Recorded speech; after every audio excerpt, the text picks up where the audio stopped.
Därför idag med Ibmano, nej. Ska inte spela.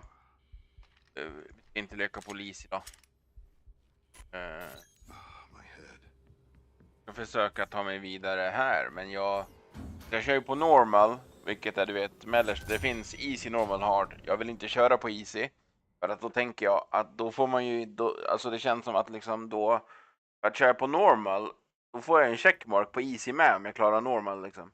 Annars måste jag ju köra easy, normal, sen hard, om jag vill köra igenom alla uppdrag liksom på det här. Så att jag kör ju på normal och jag kommer inte vidare från det här uppdraget. Alltså jag fastnar hela tiden. Jag kommer inte vidare från den här banan, från den här nivån liksom.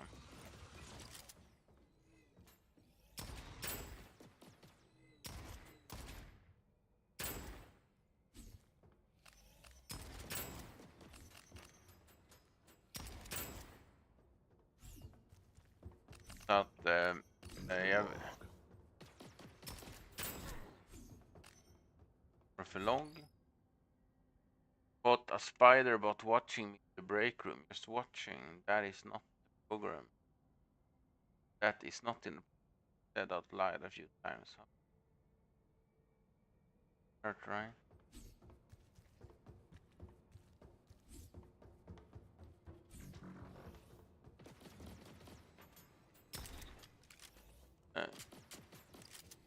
Ja, men liksom jag provar det mesta strategiväg. Alltså det här är inte, alltså jag har kört många runder på den här banan. Ska vi se. Secondary. Ja.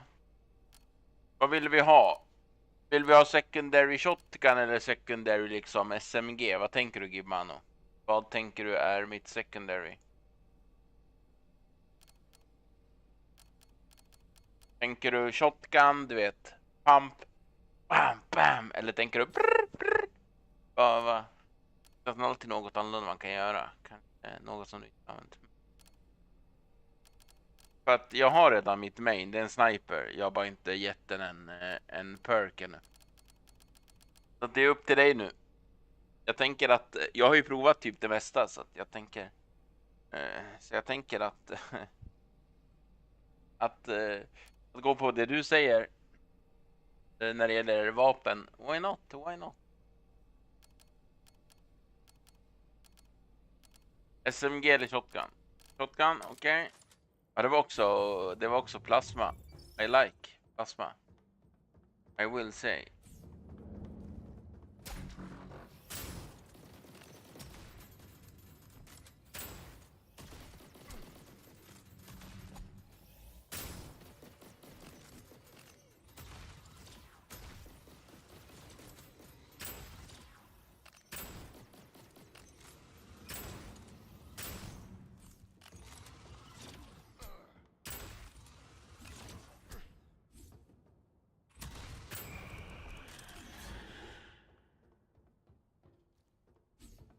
Vart har vi sist? Där.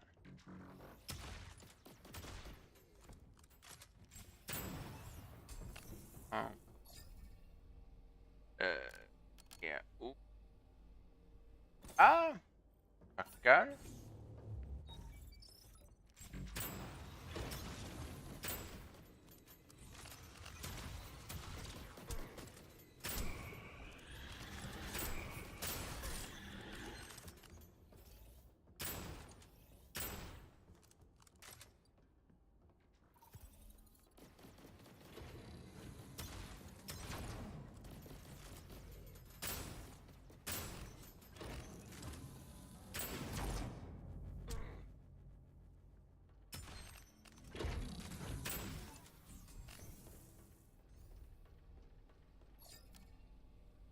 Och då vill vi rolla. Jag vill ha ammo-kritten, för jag vill ha 200% magazine size.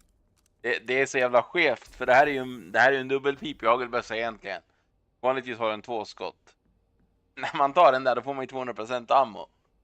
Alltså i magget. Så att jag gör ju den från 2 skott till 6. Secondary weapon proc your melee's weapon element. Ja. Nej. Vi ska ha granatgrejen.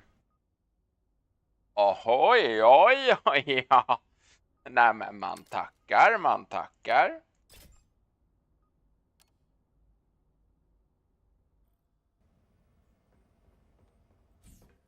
Jag kan ju inte tacka nej till en sniper med 180 damage.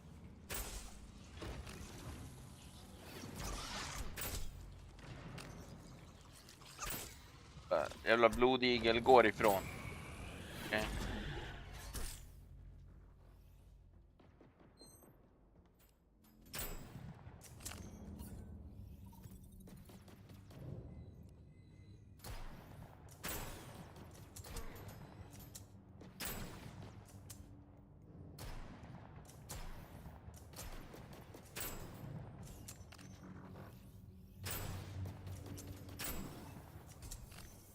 Nice.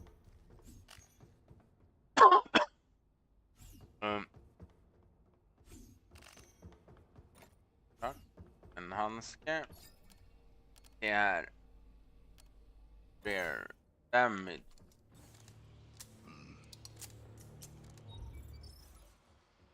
Jag har damage. That's for you.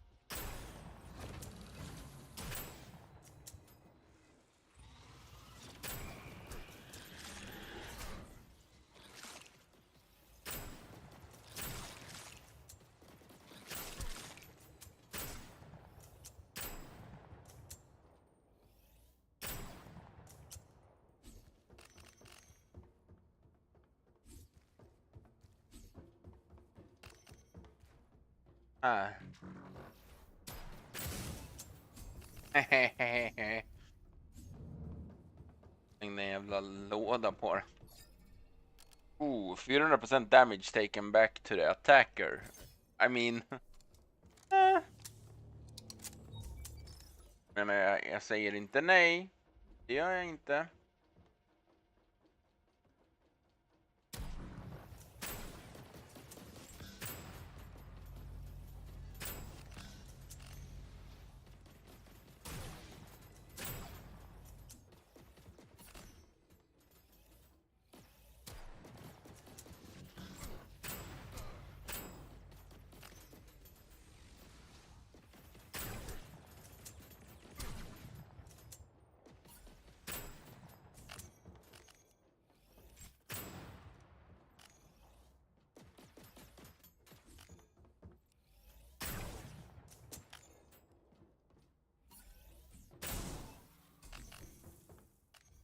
Nej. Nu går det ändå ganska bra. Ändå säga. Jag tycker ändå... Vad är det vi hade för perk på vapnet? Ja, vi har den. Okej. Vi skulle ju kunna försöka rerolla den. Se om vi får void. Om vi tar void. Eller typ lightning om vi tar det. Men...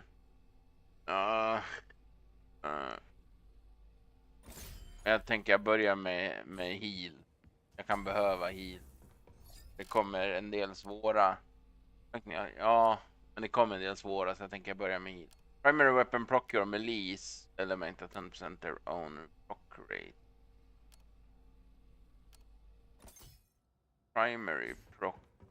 Primary for min melee. Får jag ju... Yeah. Nej! Nej! Fuck! Okej. Rerolla. En gång till. Fuck! Kan vi rerolla den här och så jag får någonting som jag inte har? Ja! Finally. Skönt. Jag vill ha en av varje. För att då kan jag lyckas få såna... För jag har tur så kan jag få såna som stackar. Så helt plötsligt så dealar den här typ damage från alla andra. Alla tre. Så här, du vet. Både som plasma, freeze och psychic punch.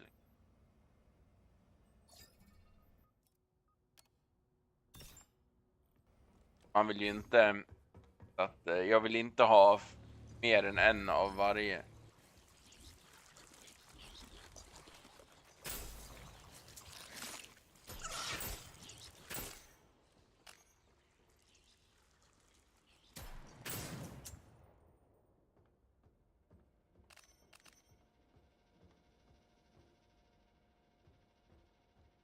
Men för att du vet ju aldrig vad du får.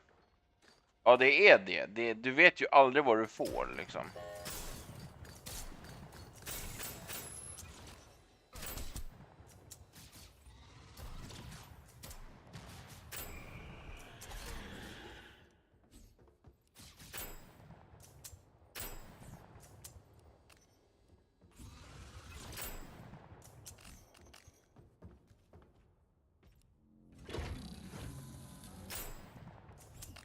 Aj, aj, aj.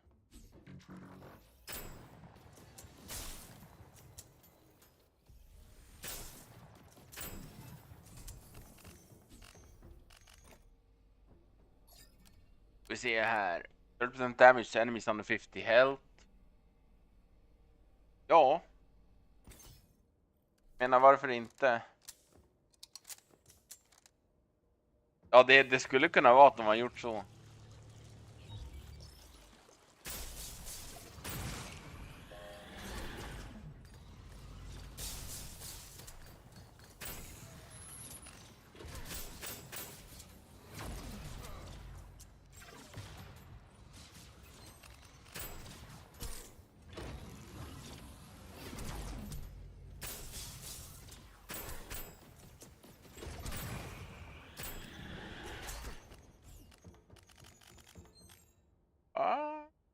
Ja. Den har mer damage.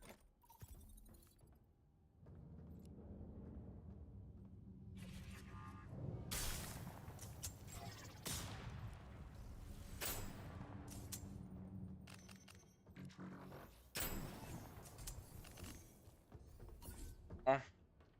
Kan inte gnälla på det där, va?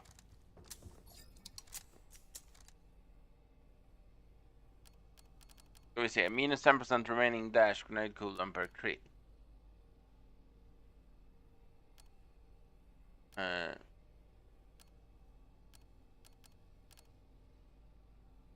Kan ta 200% arm. 2000 armor.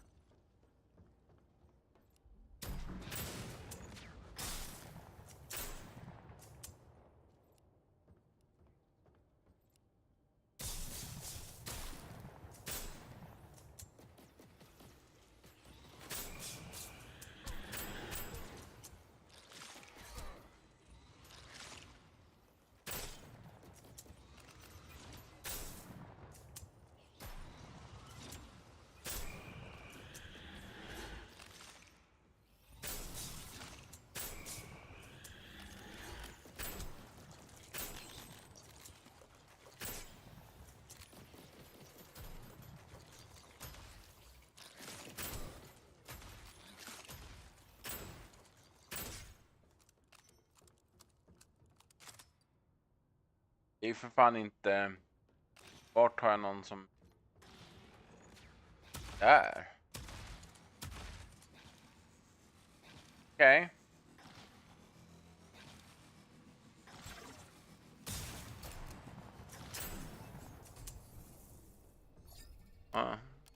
Ja, nu har vi plats. Fuck. Jag vill ha...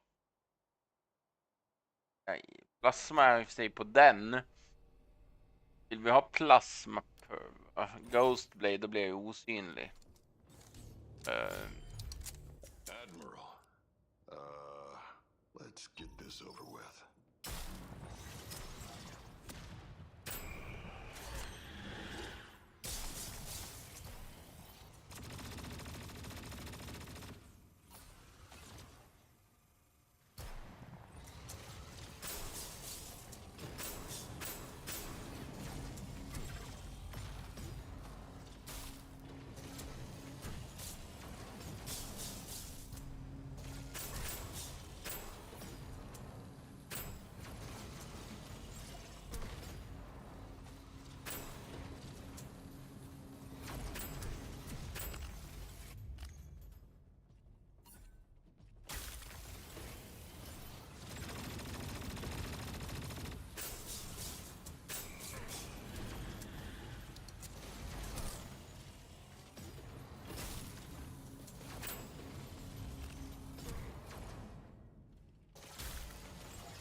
Ah.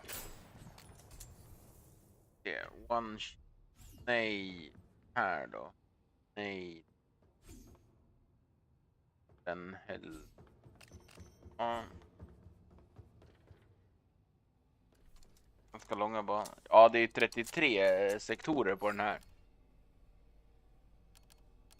Ska vi se. Okej då, bot companion. Jag fick ju inte, vad heter det, electric. Så. Pocket. And crit damage. 20% damage after on each action. Här deals damage in an area around yourself. Ja. This is Dr. Victor Reese of the ISSX colony ship, issuing a general distress call. A catastrophic EMP blast from Earth struck us, critically damaging all of our systems, and most importantly, our computer's core. I designed our core to use not only synthetic parts, but organic, living tissue as well. The EMP, however, disabled the core's synthetic components. In order to repair itself and the ship's most vital functions, the core had to compensate. In its distress, it redirected systems, machines, drones, to harvest compatible biological tissue from the only source it had, the colonists in cryosleep. We tried to stop it, even at the cost of our own lives. We tried. But our security teams were overwhelmed. The more brain matter it absorbed, the less governable it became. And yet, the core is still following its primary directive: to safeguard the ship and its operations whilst in transit, and to subsequently colonize Mars upon landing. It must not be allowed to do so. I believe it's retaining fragments, memories even, of the colonists it consumes, becoming a sort of hive mind. Whatever is happening on Earth, the core is now the ultimate threat to humanity.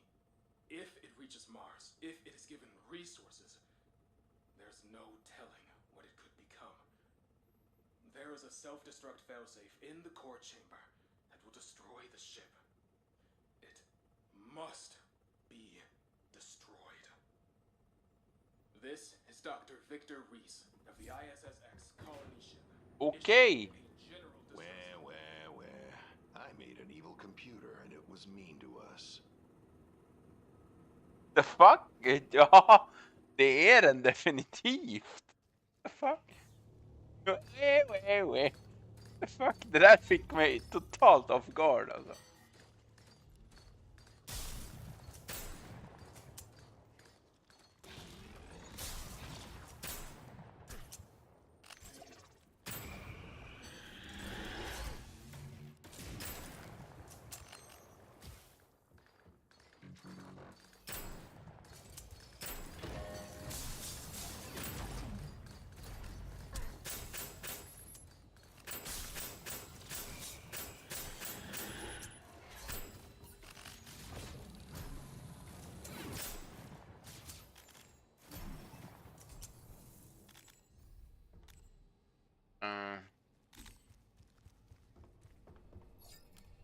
Okej. 80% melee damage. Fast jag kör inte så mycket melee. Minns inte. I och för sig, om jag dashar. I och för sig, den kan vara användbar faktiskt. Den kan vara användbar med tanke på att jag har den. Med tanke på att jag har den grejen. Den inlinjen.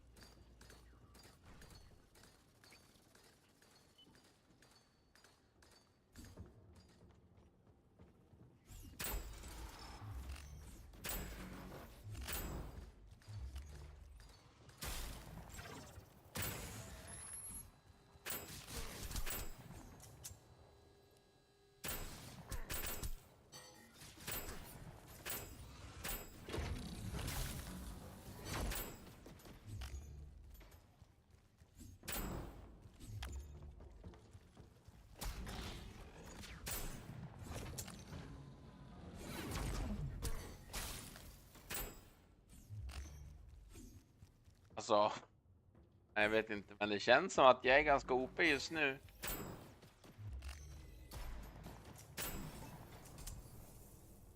Jag måste ändå säga att det går ganska bra nu. Jag sa det nu, så nu kommer jag säkert fucka upp det nästa omgång. Elemental damage with different elemental buff. Alltså jag har ju så att den får mer än en. Så. Ja.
Ska vi se. Här har vi 4 health.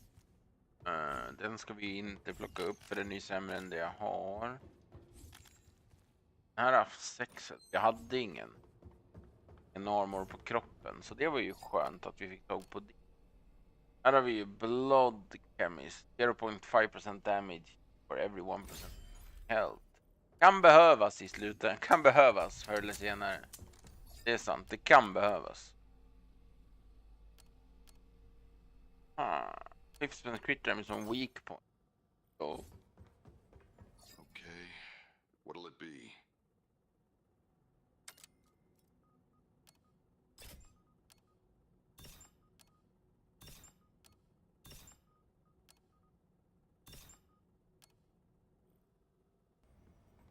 Let's go.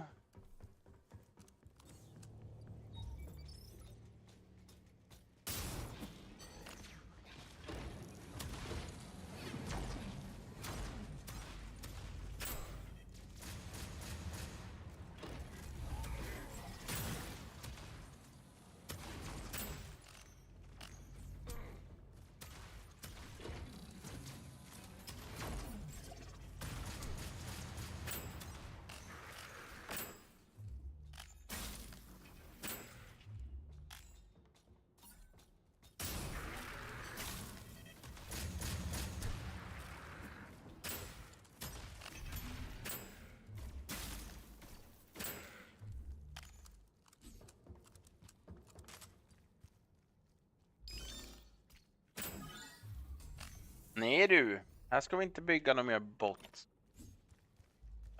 Ja, vadå jag spelar? Vänta, okej då.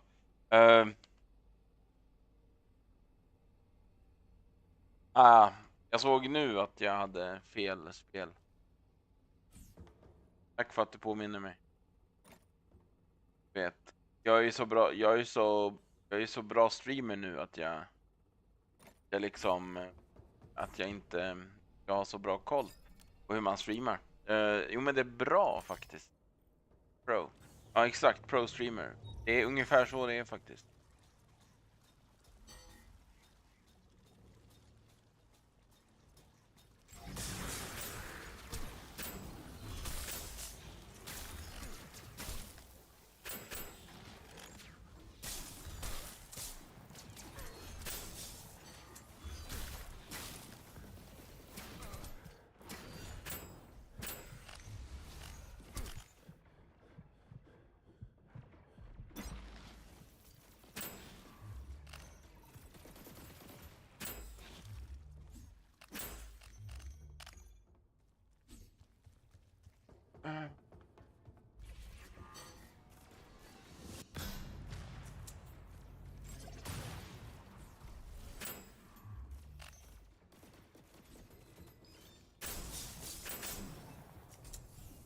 Nämen, tack.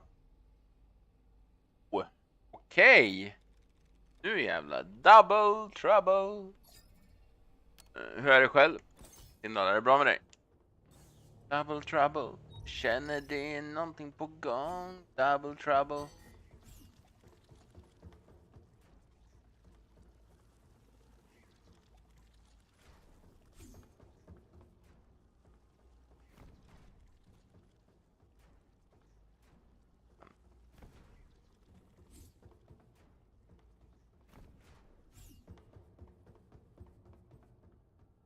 Vart var han som han är det?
Så vart kom han ifrån? Det var ju som att han var Vart fan är det sista person? Där är ju en.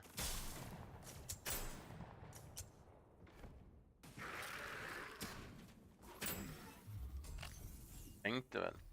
Det ska väl inte dö där. Men skitbra.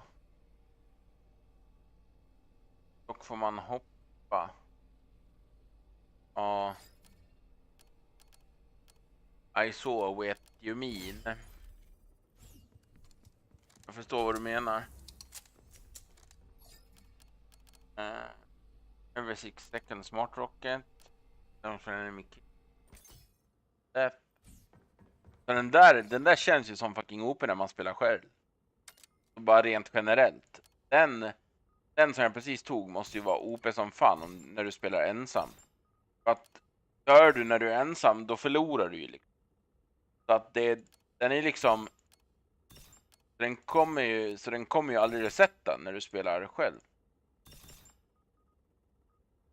Den tycker jag är weird att de ger en när man är själv. Den där Ghost. Ja.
Fire rate %. And fire rate.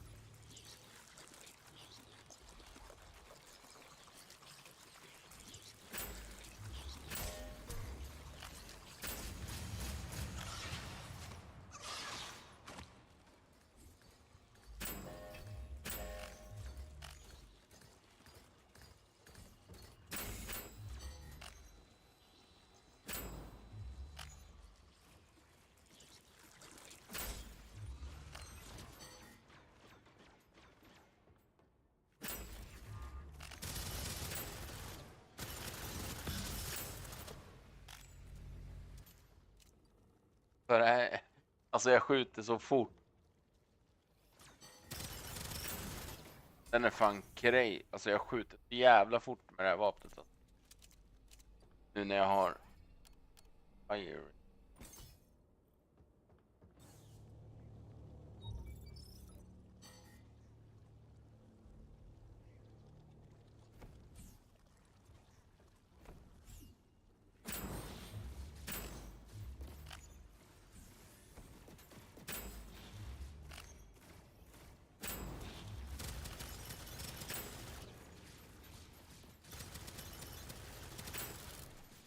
Åh, jag drar mig dit va. Come on. Take me there.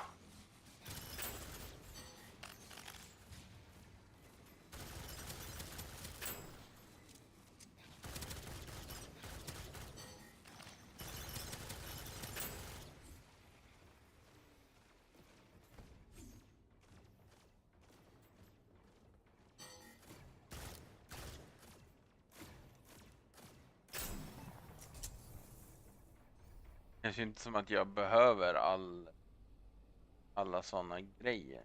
Jag orkar inte hoppa dit. Det är väl en balans.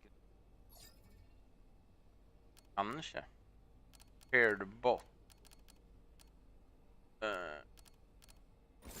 Kan väl ta en till bot. Time to beat the shit out of this aluminum pinata again.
Kan du sluta vara sköldad eller?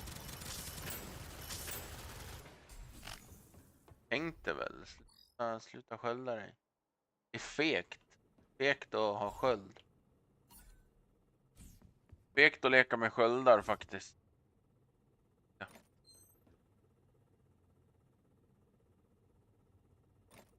Där ska vi ha.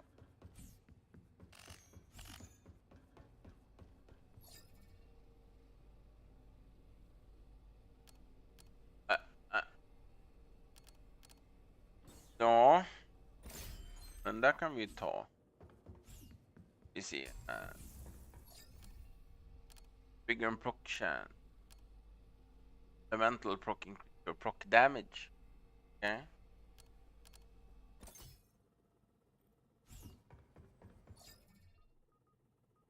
Okay.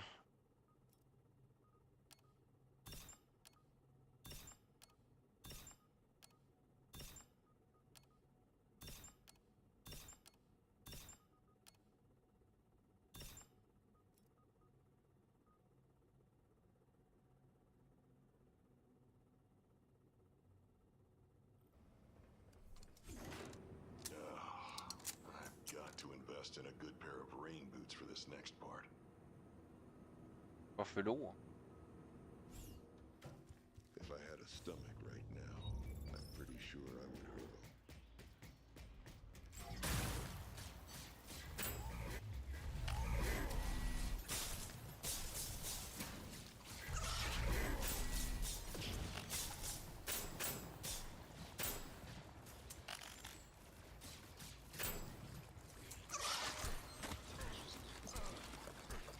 Men... Åh!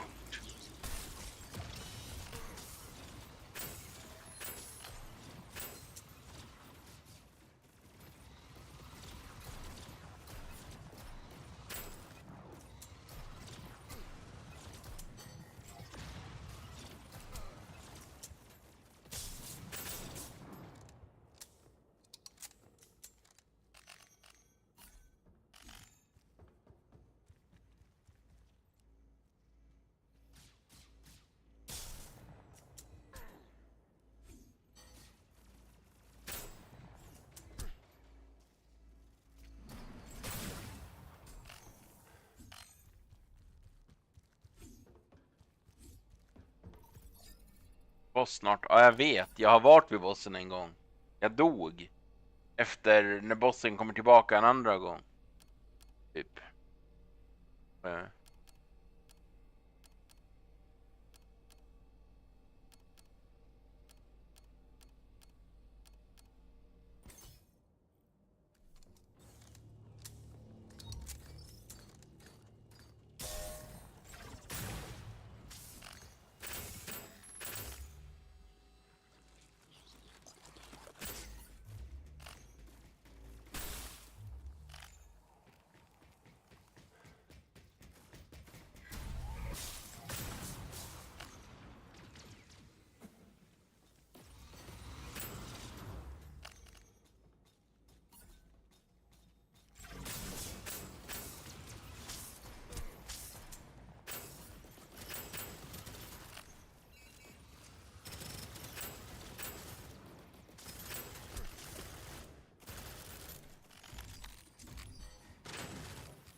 Det där vapnet är ju så jävla snabbt när man väl använder det. 50% grenade.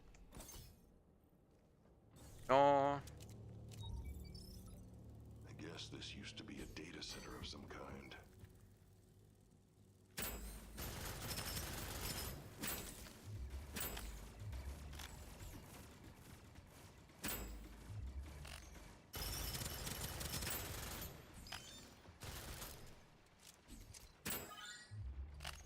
Här ska vi inte bygga någon jävla gubbe inte.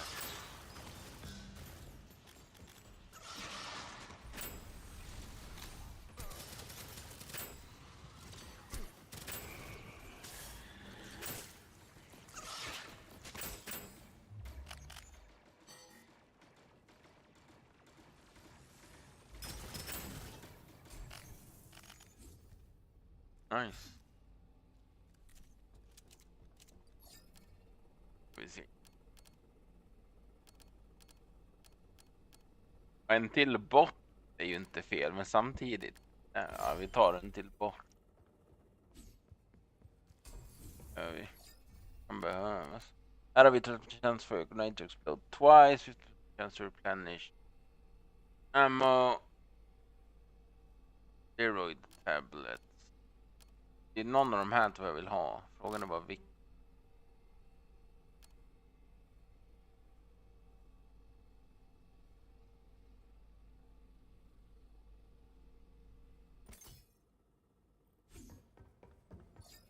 Och den.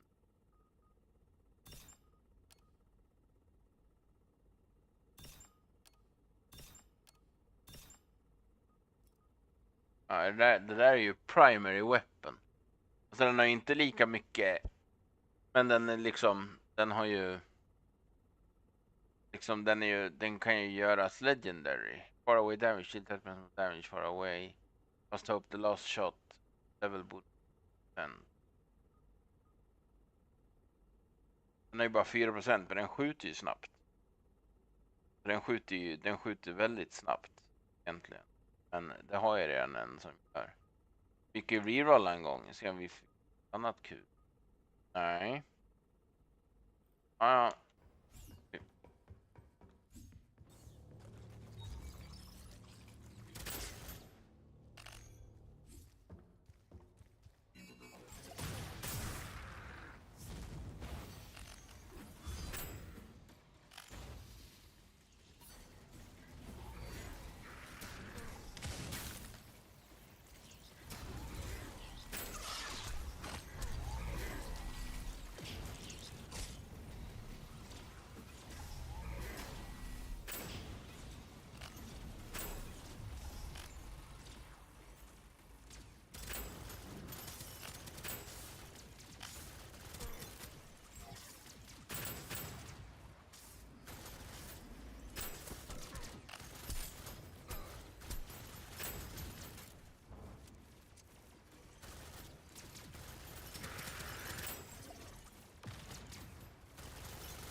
Det var den här. Nej. Nej. Det. 100% grenade damage. Ja.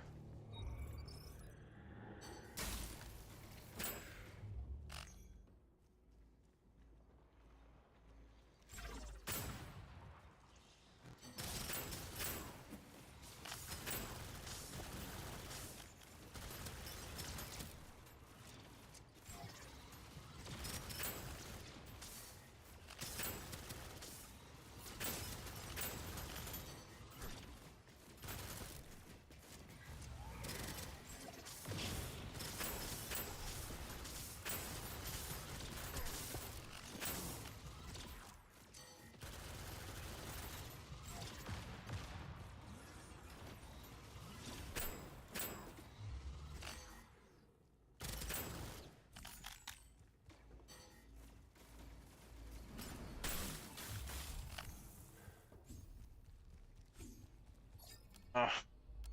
100% magazine capacity. Nu är 180 i ammo i den här. Den är fan crazy. Before it grows over the whole ship.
Skönt. Ja, med den har vi något att plocka upp. Här har vi level 9 hands. Nej. Det var inte något vi ville ha. Vi vill ju ha healen.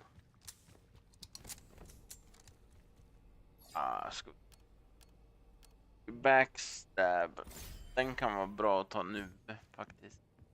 Faktiskt ganska okej att ta nu faktiskt. Every 6.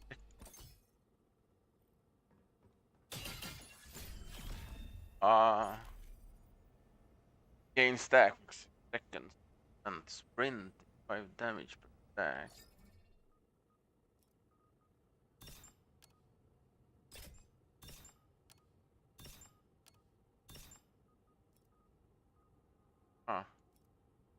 Har ju alltså problemet är ju att jag kan inte, den här kan jag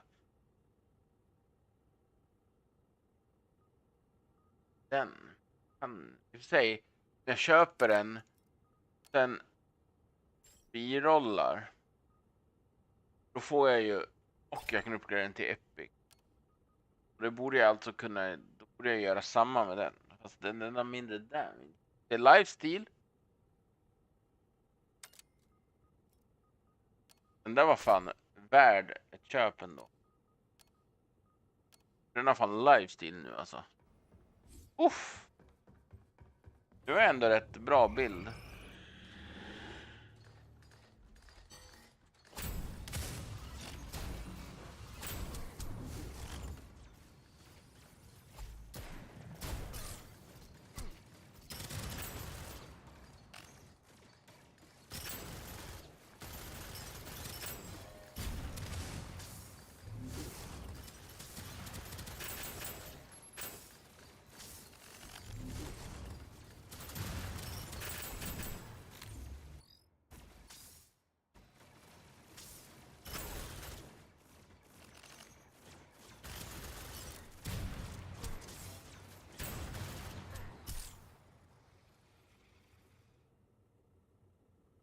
Movement speed. Tack. Det är movement speed kan ju. Carry target, cryo damage. Känns det. Så den har lifesteal, den granaten. Och här har vi ju kill. Och här har vi movements. Behöver vi bli snabbare? Jag vet fan inte.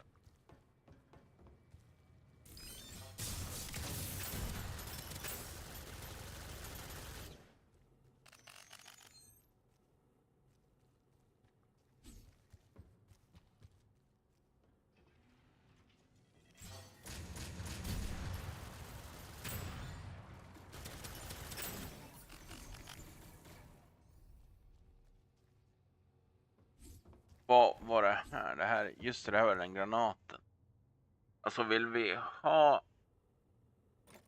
Kan ta den. Göra. Får vi ju... Granat är alltid nice. Fire rate. Som om jag behövde mer fire rate. I may not have my memories, but I know horseshit when I hear it. You're consuming the colony to grow yourself. Necessary sacrifice, but in us we are preserved.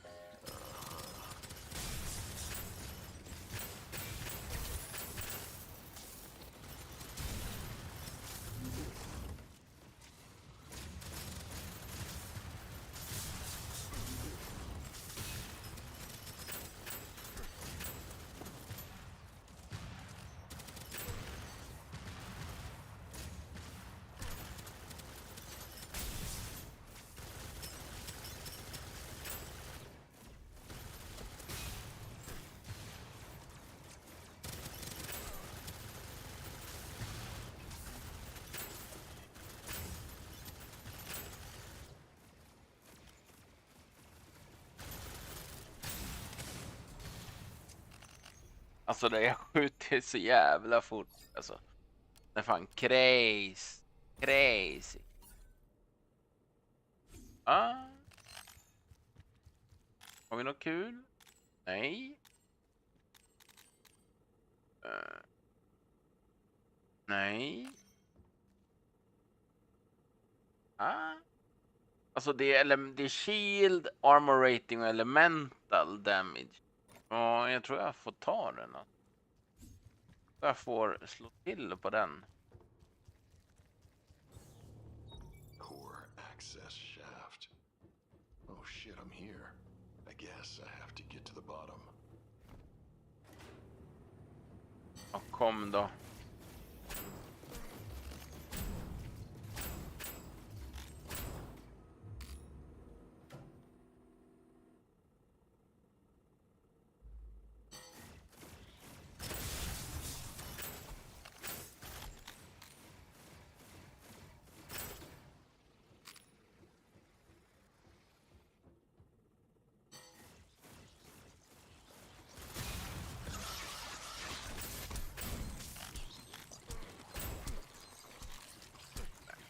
För helvete, igel. Ja, och sätt på något. 8 armor critical hit damage. Vi har critical elemental. Alltså det känns som att elemental damage. Här har vi 21, 16 critical. Den här har vi 23. Grenade cooldown vill vi ha. Vi börjar komma. So damn close. Need to kill this thing. Grenade! And for all. Oof. I'm back, asshole.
Oh, det är inte mycket liv kvar nu.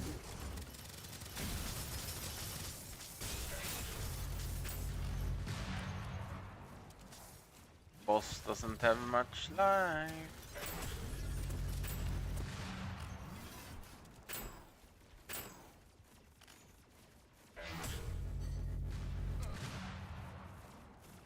Kan du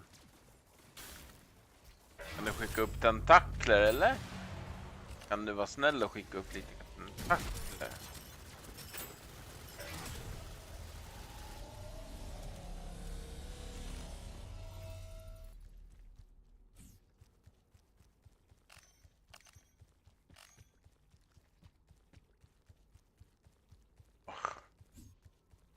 Okej, alltså nu går det ändå helt okej.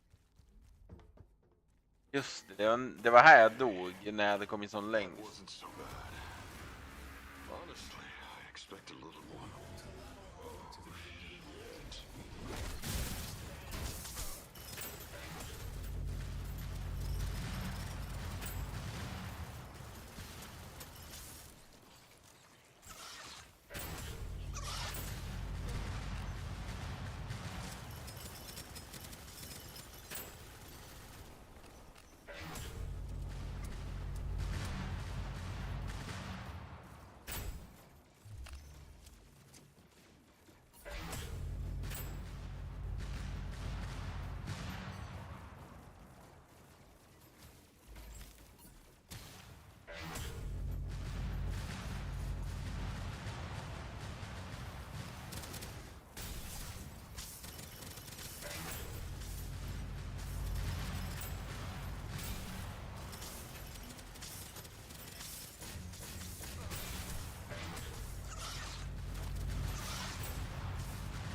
Ha! Got to end this before it can recover again.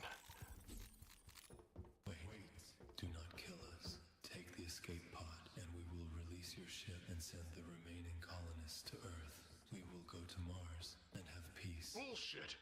You've been trying to kill me this whole time. You've killed most of the colonists already. They still live. Their consciousnesses are a part of us. I've tried to explain this to you. On Mars, we will give bodies like yours. We will find a way. God damn it. If I blow up this ship, we all die. Is saving the colonists worth letting this thing escape? Oh. Doctor didn't seem to think so. Shit. Okej. Self-destruct. Eller escape pod. Fuck. Jag vet inte vad jag borde göra. Jag vet inte. Fuck.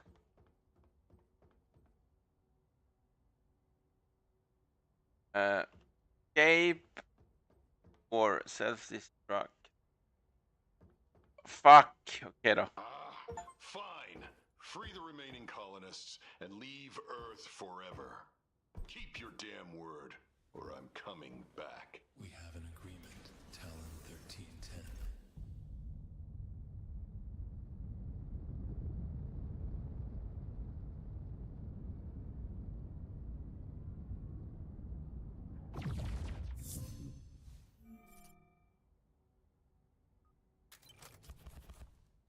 Ja, okej. Men så nu är egentligen spelet över då? Att jag har ju lämnat skiten. Return to ship.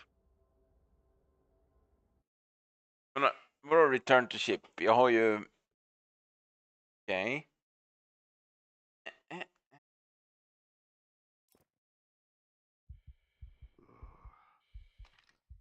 Okej.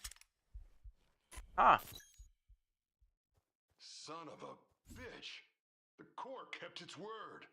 That's... Hey, it's Mina on Mars. She made it after all. Right on, girl.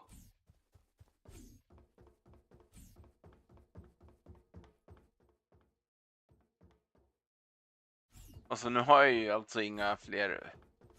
Alltså det är inga fler uppdrag nu då. What? Spelet kan inte vara över här, eller? Det här känns ju så jävla B så.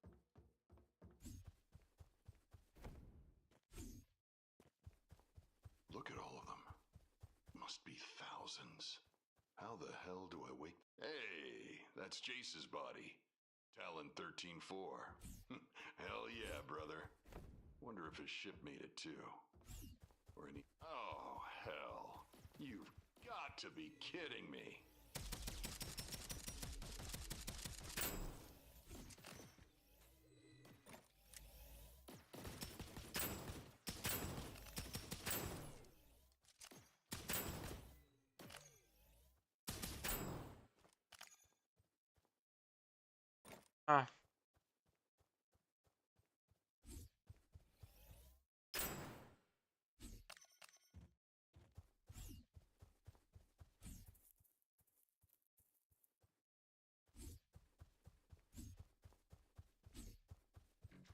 This isn't my first rodeo, assholes.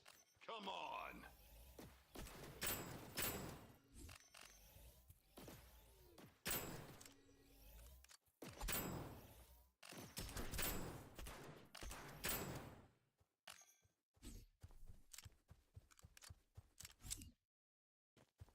Det är någon stad som brinner. Ja. Oh, great. Just great. Screw it. I've got this. Okej.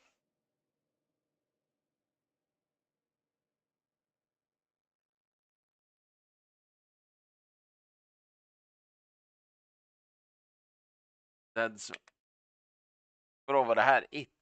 Ska jag spela om det sista uppdraget och välja den andra?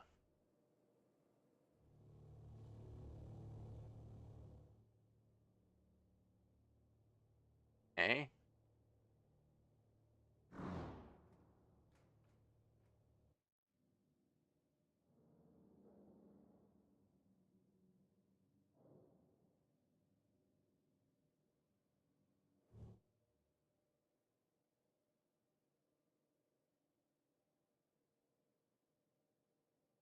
Tusen mind. Det var inte så många. Kanske bra.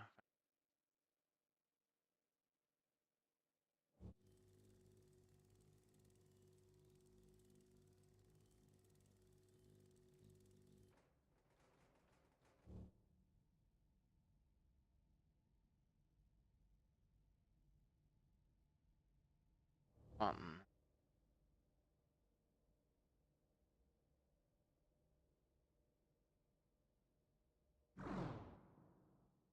Turn to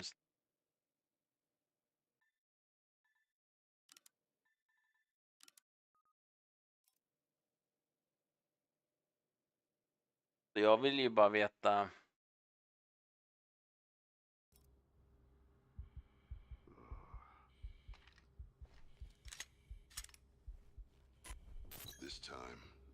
This time, I've got it.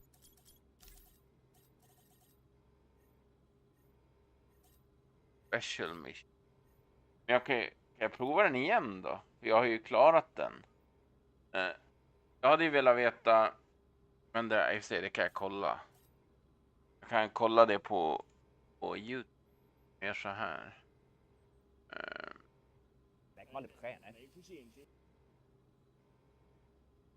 Deadzone Rogue.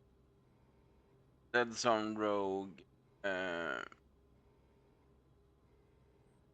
Ending. Self-destruct.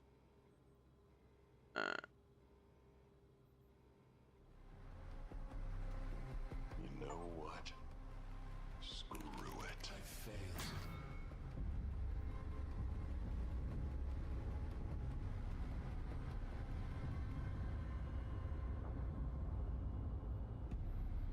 Då spränger man bara.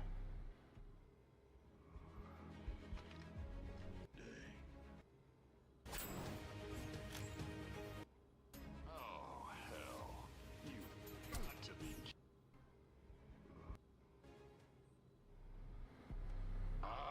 Fine. Free the remaining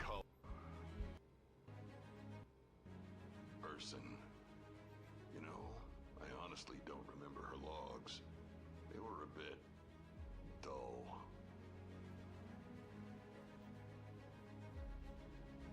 Hey, it's the girl from that photo on my desk. I should probably get that sorted out before...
Okej.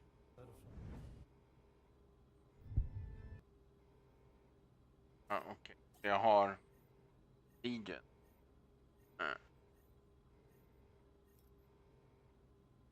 Okej. Räckte mig.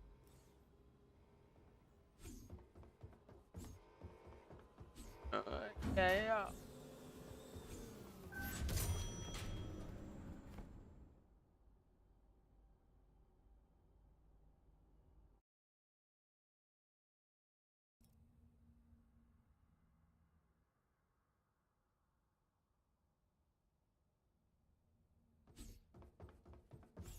Ja, det här.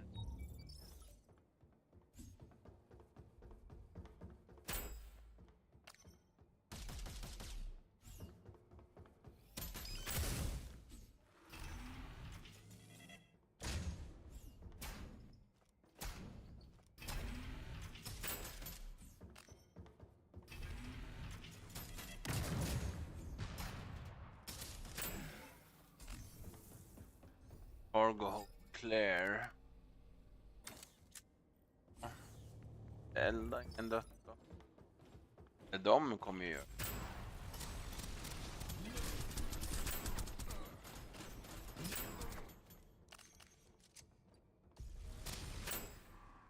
Another log.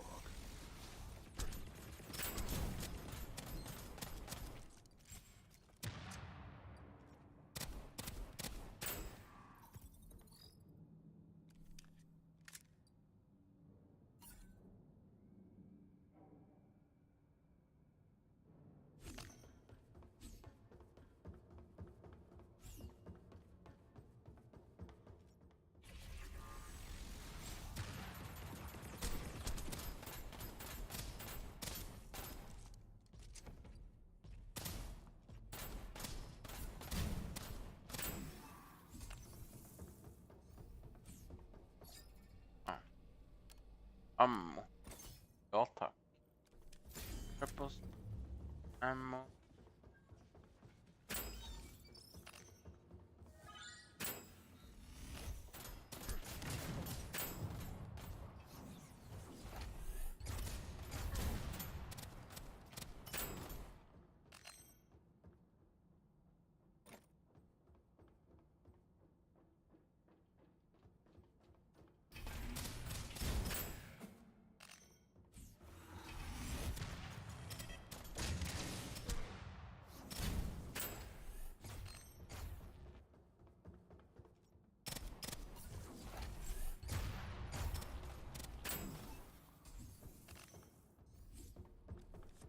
Nice.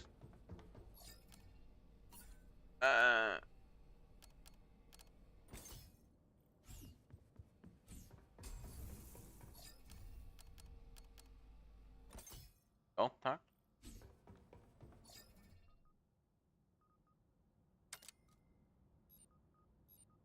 Ja, det får inte ro. Ja.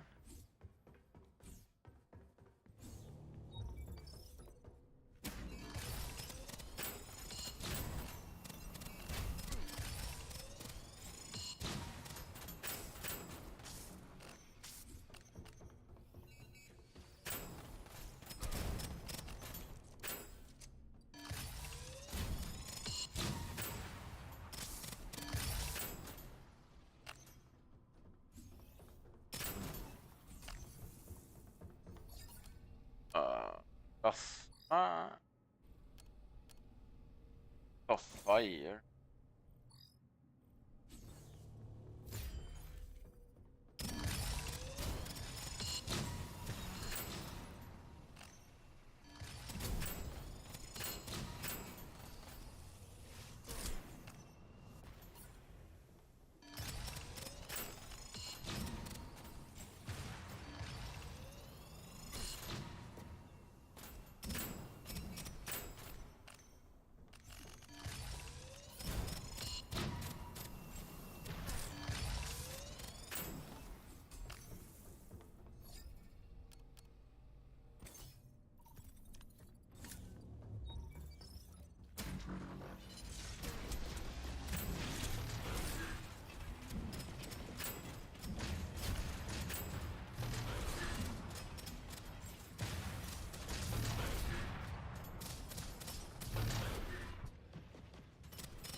The void.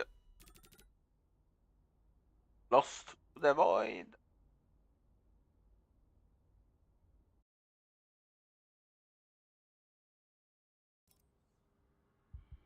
Nu har vi spelat klart ju egentligen main storyn.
Ja.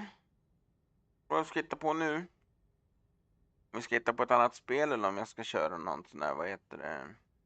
Det är långt jag kommer bara på Zon 2s Endless.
Oh. Jaha, vad ska vi hitta på då?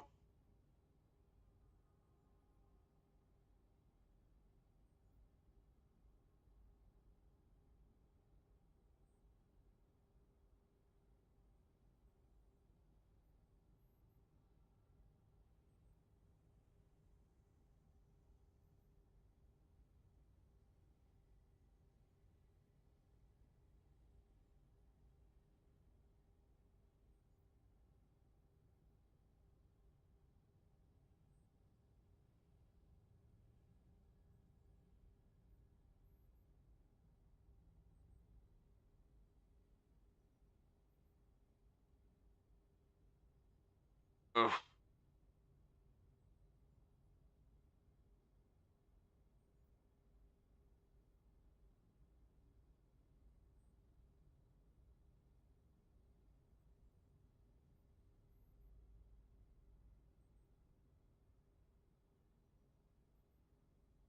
Jag vet faktiskt inte vad vi ska hitta på.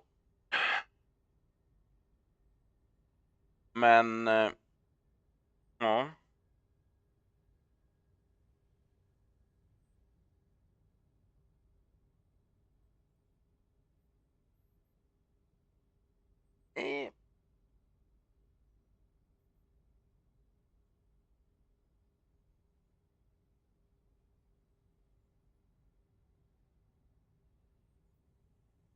Eh, ja.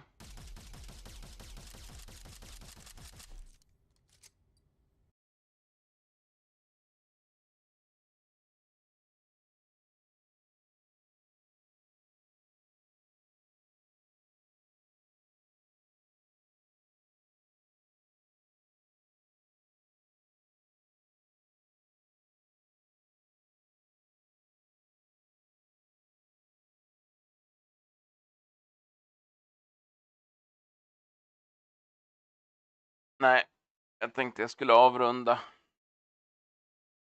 Så jag vet inte vad jag ska spela annars liksom.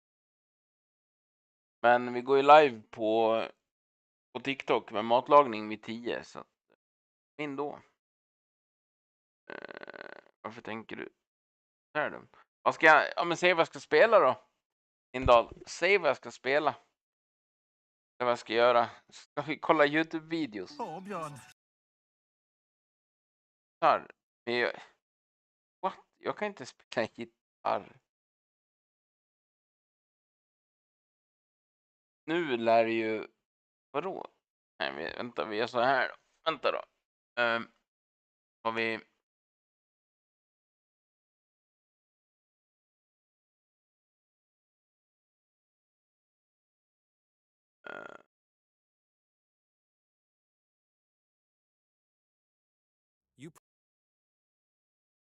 vi gör så här först och främst.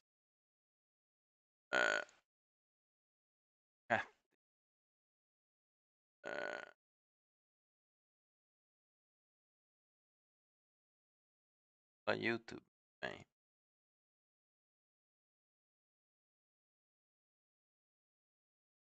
Uh,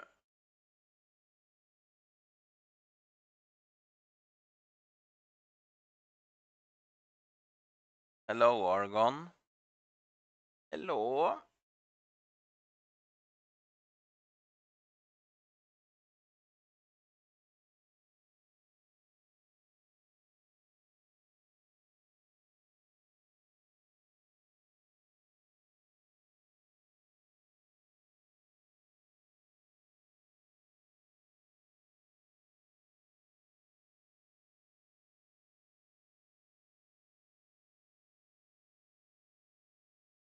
Huh.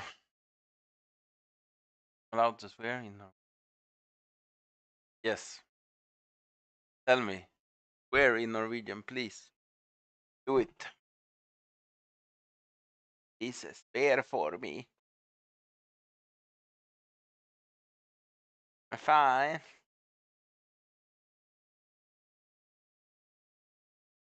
Fucking. I'm gonna go grab a drink.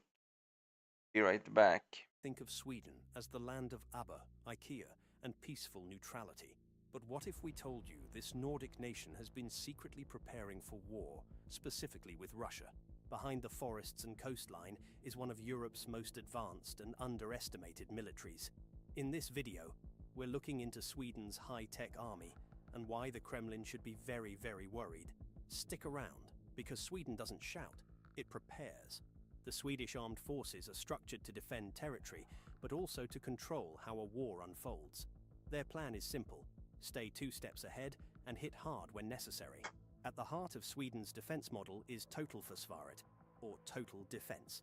This idea goes all the way back to the Cold War, when Sweden, despite being neutral, planned for full-scale invasion scenarios.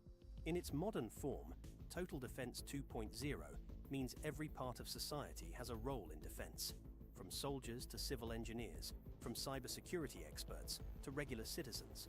The Swedish government released a national booklet in 2018 titled "If Crisis or War Comes," telling all Swedes how to prepare for invasion, cyber attack, and even psychological warfare.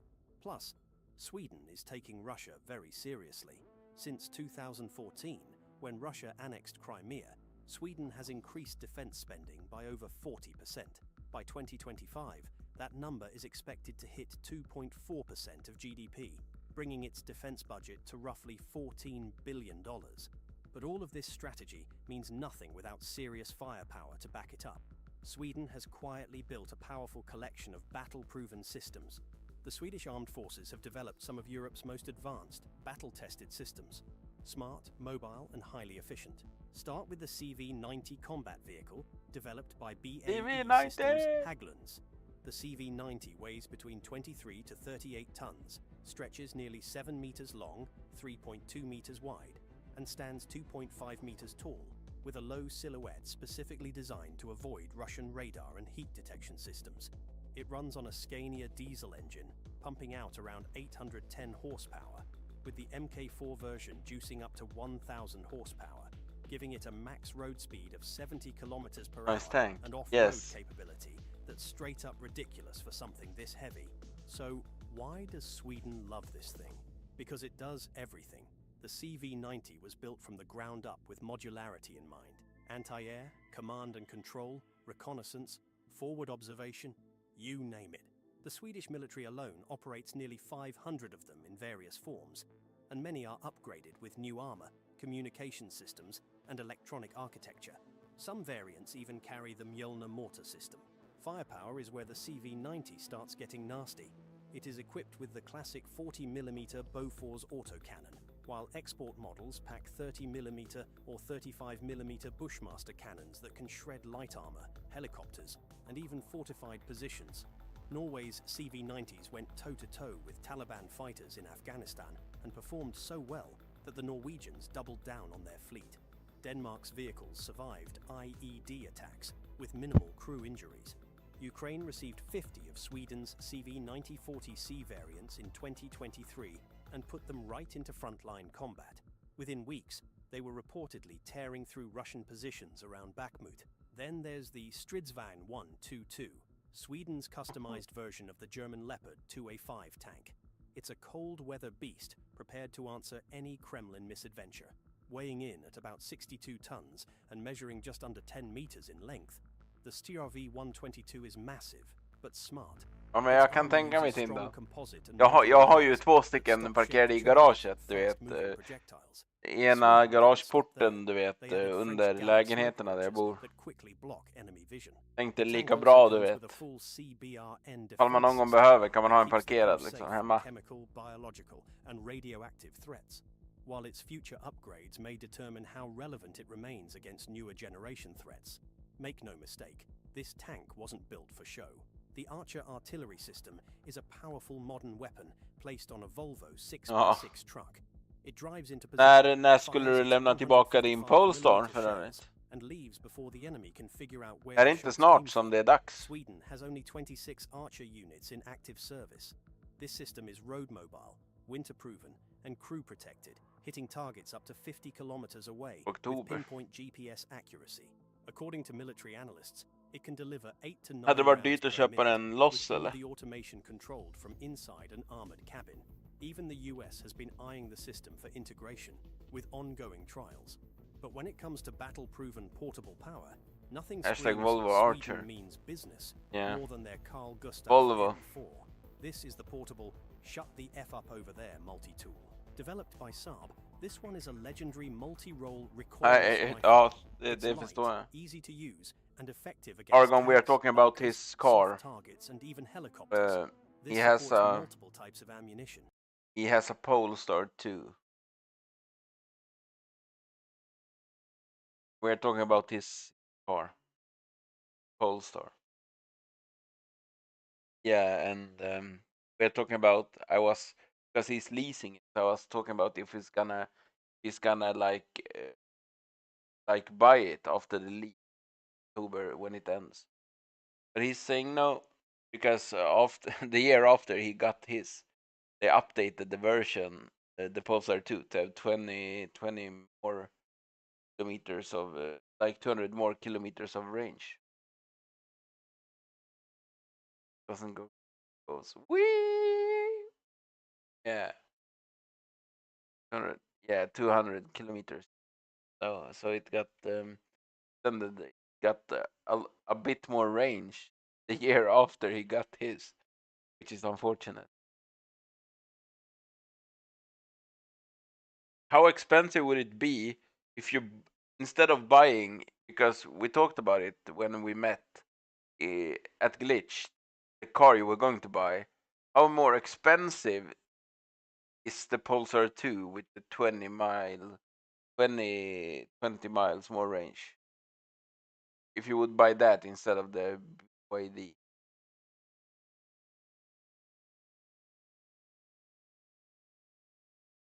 Damn. Ugh. Need to blow a hole in a tank? There's a round for that. Want to smoke out an enemy sniper's hideout? Done. Illuminate a battlefield? Sure, why not? So reliable that US Army Rangers and Special Forces consider it one of their go-to weapons. Over 40 countries use it in their armed forces. Add to that the AT-4. Another Swedish creation taken the world by storm. What type of shit BMW do you buy in that? Is an 84mm disposable Squid needs a car. Now, this thing is 40. Doesn't Squid have a car, Argon? Didn't he have a Camaro or some shit? Huh? But yeah, yeah, Skoda, Volkswagen, used Volkswagen, Fiat, a brand new Kia Picanto. Yeah. What happened to his old? Broken, Argon? Did it break?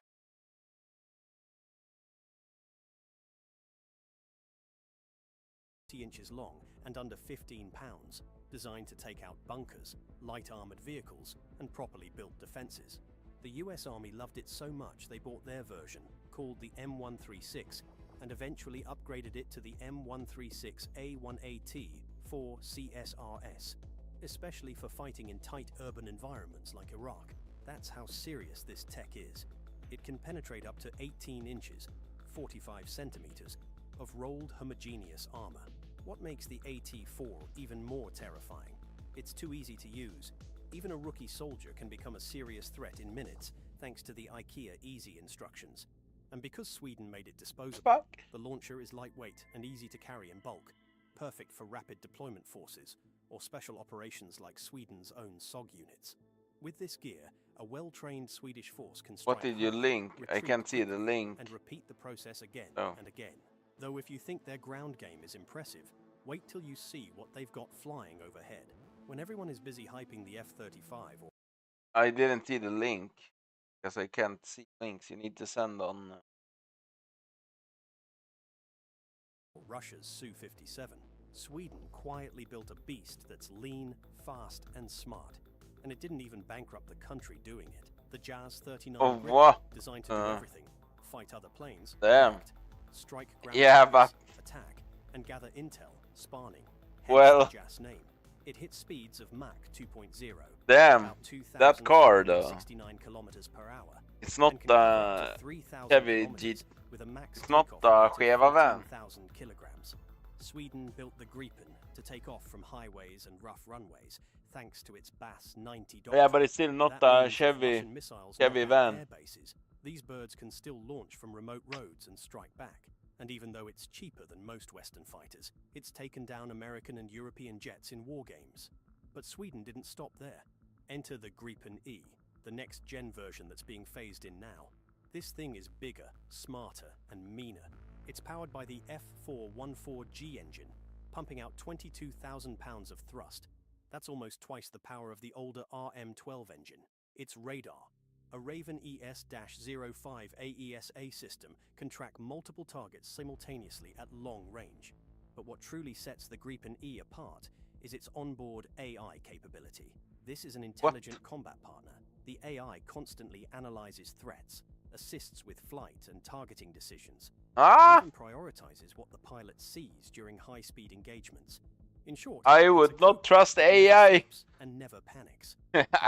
One of the most I have not underrated that pieces in much this trust silent in killer AI is yet. the Saab I would let 340 it AWC. choose stuff This is a precision-engineered in airborne combat. early warning and control beast, designated as the S-100B Argus by the Swedish Air Force.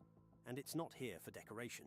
This one uses a fixed PS-890 ASA radar that scans a 120-degree arc on each side and can track aircraft, ships, and even missiles up to 250 miles Skynet. away, Yes. all while flying at I do not 20,000 feet. trust And its job, spotting Jag threats Gripen long E before they're with even the close. AI. That's more than enough to keep an eye on anything crossing the Baltic skies. This quiet little plane just got pulled into the big leagues.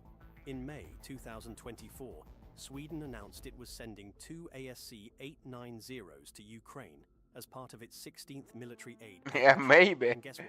Would be One of funny them if it's allegedly like helped an you should F-16 shoot shoot at down a that Russian Su-35 airplane coming in towards you because it's more expensive than the other one. Hardly. Sweden didn't build this thing to sit on runways.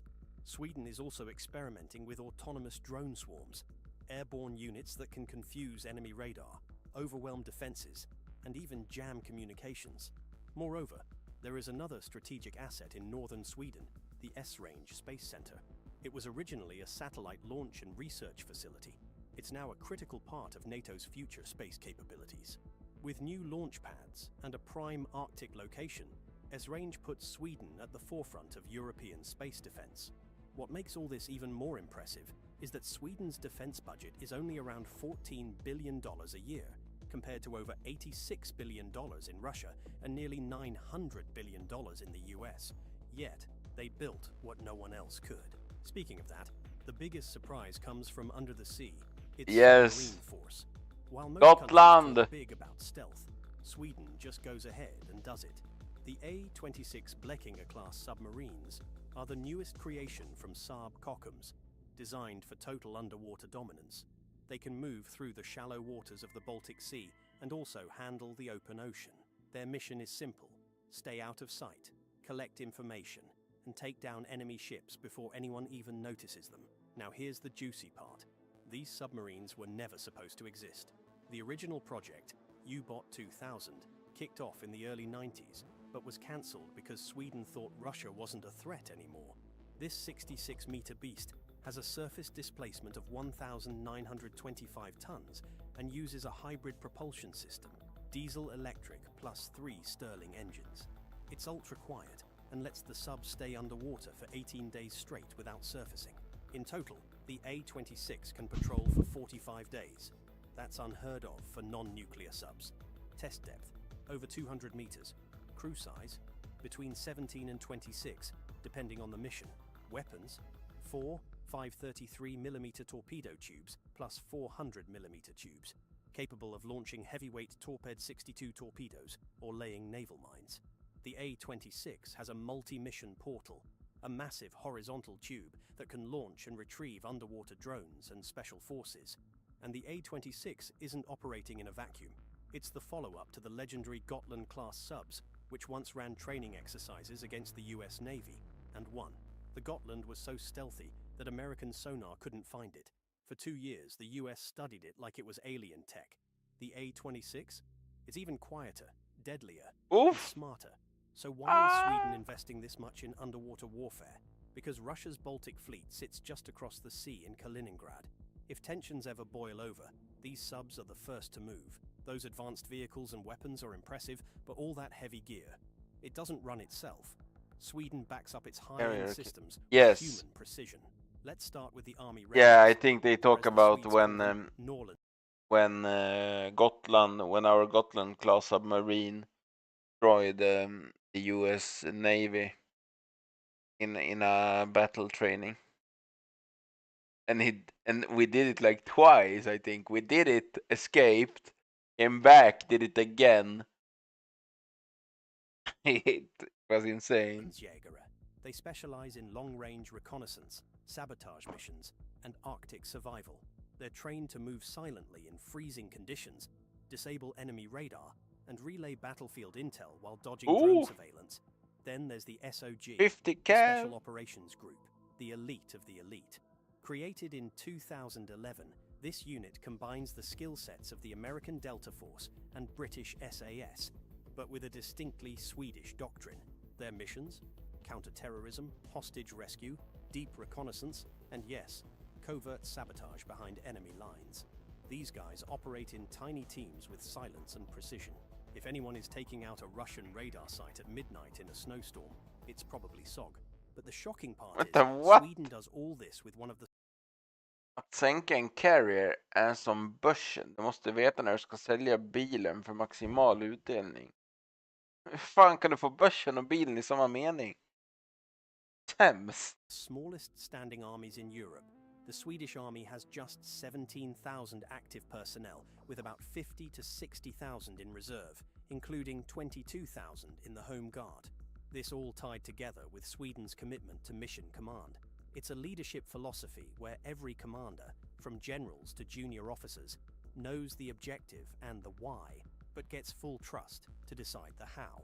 With such chain of initiative, flexibility, and responsibility, they ensure the mission moves forward, no matter what. Failure isn't an option.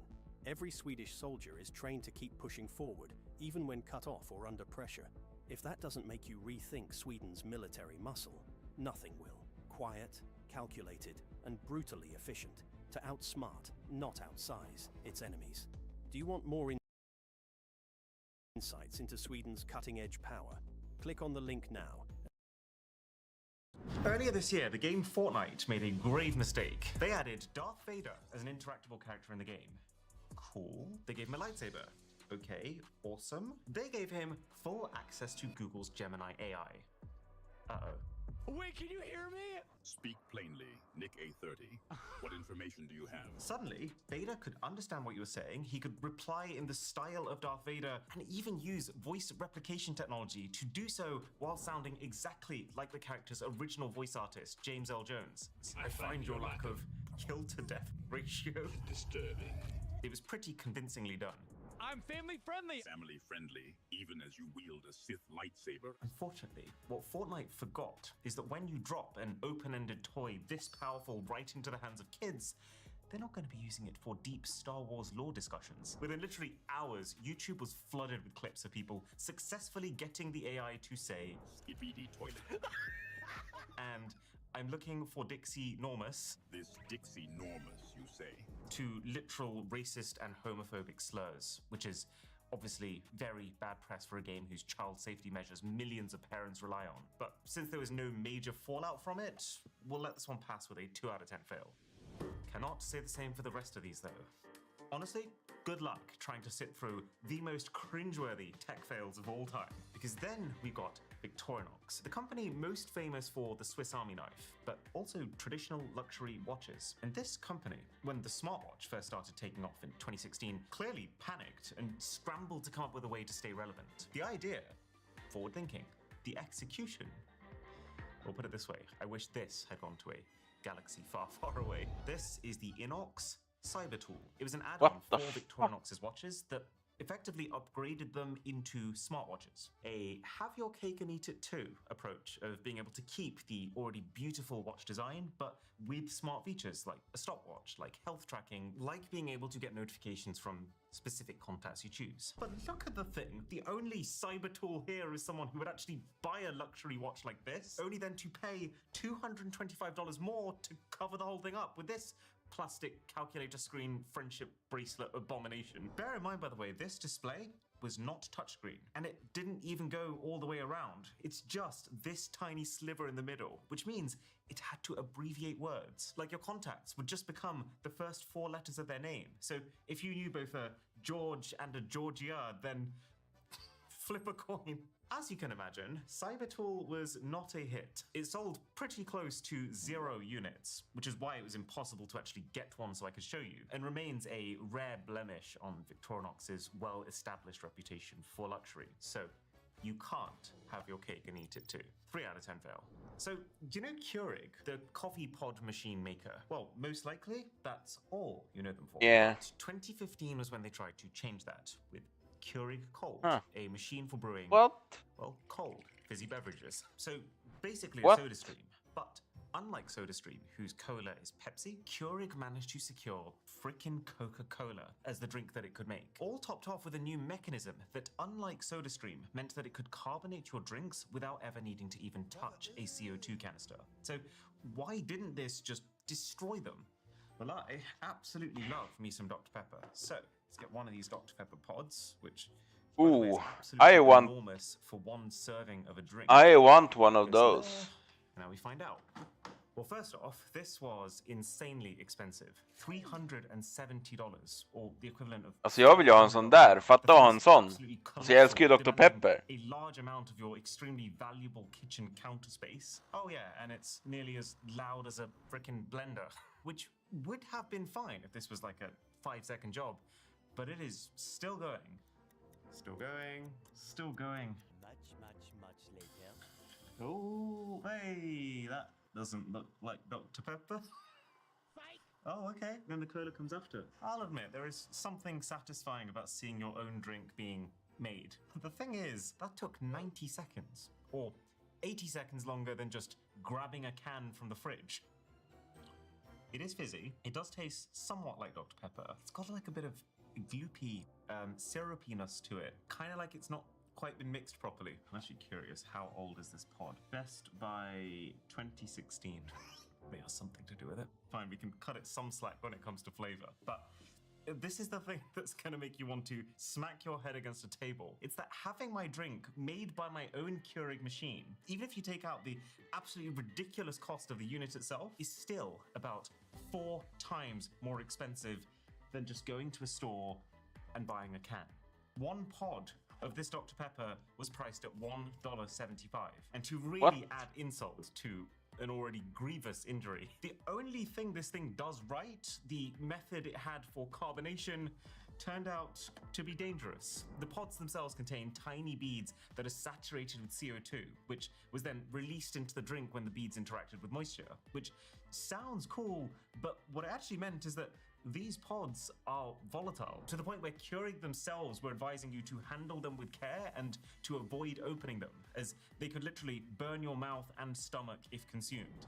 So unsurprisingly, the coal was available for less than a year before Keurig decided to can the thing, while also having to offer full refunds and cutting 108 jobs at the factory where it was made. 4 out of 10 fail. Now, how do you warm up a Oof. drink pod machine? Well, with a machine that 3D prints your drinks. That is what Canna was trying to do with their Canna Ooh. molecular beverage printer. And this one flies particularly close to home because about 3 years ago, I was actually approached to become an investor in this product. So the idea is simple in theory. The vast majority of any beverage is water. The rest is just tiny, subtle differences in chemical makeup. Like these 3 lines here, they represent 1 red wine and 2 white wines. The drinks have completely different color, flavor, properties, but in a chromatography graph, where each one of these peaks is showing the presence of a molecule, you can actually see how similar the composition still is. And so this Canna 1 is the thing that's effectively providing those chemicals to build your drinks from the ground up on a molecular level, which, don't get me wrong, is extremely exciting. It would mean that you could change the Sounds levels of interesting. sugar, caffeine, alcohol, carbonation, even the nutrition of the drinks that you're making to suit your exact preferences. And so when I was approached, the company even asked me to design a few cocktails of my own that anyone who buys one of these would also be able to recreate on their end. Obviously, I was planning something passion fruit related. Plus, also, this would almost completely kill waste. No more buying cans, no more bottles, no more semi-explosive pods that you have to keep throwing into landfill. And the pack of chemicals that you get could last you a month, with the company shipping you new ones as soon as you run out. The only thing you pay for is the drinks themselves, between 10 cents to $5 depending on what you order, which is a little bit of a weird idea, paying per drink from a product that you've already paid for, but hey, I take that over a monthly subscription fee. So after 3 years of development and even an actually working prototype to prove this wasn't science fiction, what killed it? Money problems.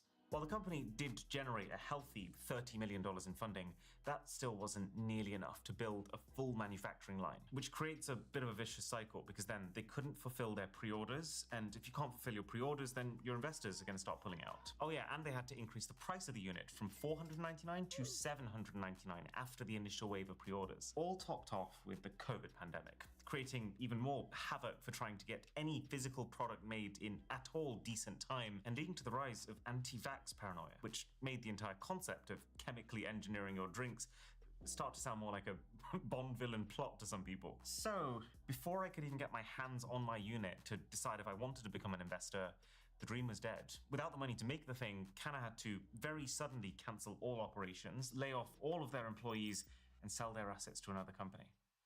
But the ripples are even greater when it's big companies who are screwing up. Like Apple, who in the year 2000 released their vision of the mainstream computer that every household should want to own, the Power Mac G4 Cube. God, wow, it's very small even by today's standards. I do love the fact that the wire is specifically designed to pivot. But yeah, the entire pitch here is that this computer packs a real punch for its size, while looking a lot cleaner than the average home PC that people would have had at the time. It really does feel like the precursor to the modern day Mac Studio. And critics actually applauded the thing initially. It's housed in acrylic glass, and it was such a unique looking computer that it was winning design awards left, right and center upon release. Videos. Then things went downhill. Sitter och kollar lite There's a videos, reason Larsson. that you don't see this fancy glass acrylic Jag spelade ju ut anymore, spelet, because så att... it was actually cracking at the corners, leading to some very entertaining headlines like, "Is it all it's cracked up to be?" It became enough of an uproar that Apple themselves had to respond. Except their response was that these were in fact intentional mold lines. What?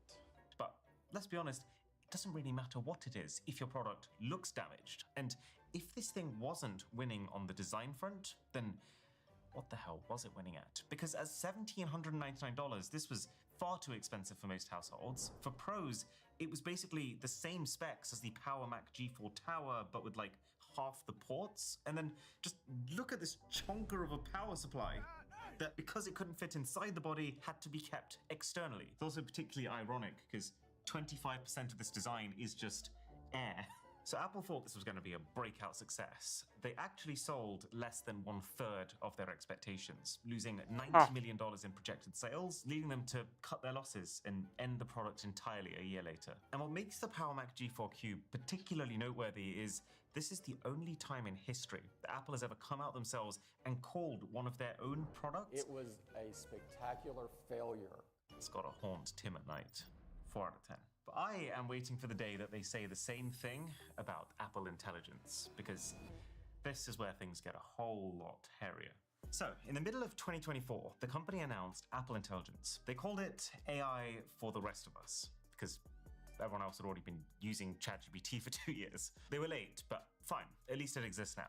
Then in September, they announced the iPhone 16s and spent the whole time talking about Apple Intelligence again, pretty much instead of actually announcing new phone features. Okay, so this really had better be something game-changing now. And then the feature launched. Or should I say, face planted. Siri was meant to be the big headline exciting upgrade with this flashy new animation, but I think it got worse. People found that it was slower, especially when it had to then reach out to ChatGPT for more complex answers. Some features that Apple had originally talked about just didn't make it, and the software that it all launched on, iOS 18, was like the buggiest piece of software Apple has ever made. I could probably summarize the sentiment with this here Reddit post, which people joked about in the comments, only then to realize that their own phones were just as screwed. What month was it last month? It's Thursday, the 14th of August, 2025. No, that's today. It's Thursday, the 14th of August, 2025. But what about last month?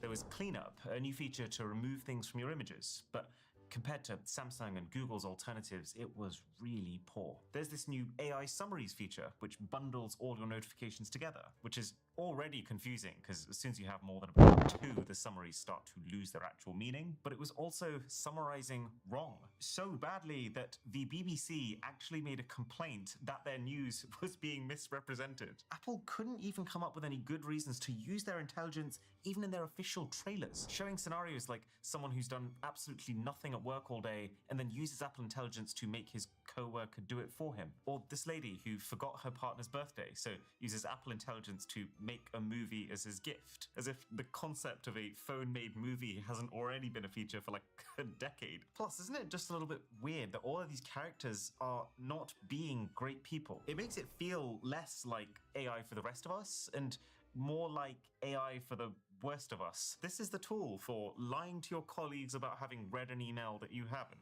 And it's partly funny and cringe, especially when it's led to scenes like this, where Apple is actually just straight up getting told off by journalist Joanna Stern. And so there is a real expectation that Siri should be as good, if not better, than the competition. Oh, I think ultimately it should be.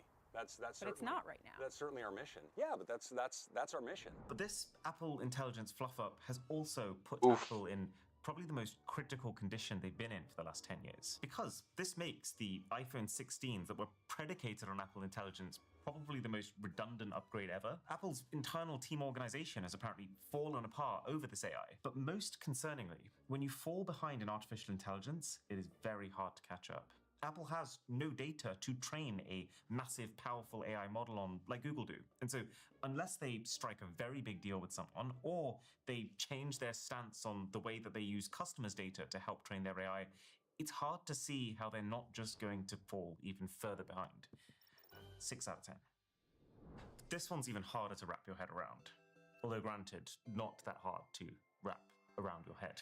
Magic Leap, the mixed reality company who started work on essentially the precursor to the Apple Vision Pro headset, but in 2016, managed to hit a valuation of not millions, but $4.5 billion before they'd even released a single product. For years, they've been just trickling out teaser footage, promising some seriously powerful technology, like the ability for simulated objects to appear behind real objects in space, rather than all being superimposed over the camera feed. And then a later demo, which was supposedly completely undoctored, also showed virtual light sources reflecting off of real objects, which that's a tall order. You can see why people were excited about this. I mean, you look at the front, there's sensors everywhere, and look at this headband. That is how you do adjustability right. And so the hype train was, well, full.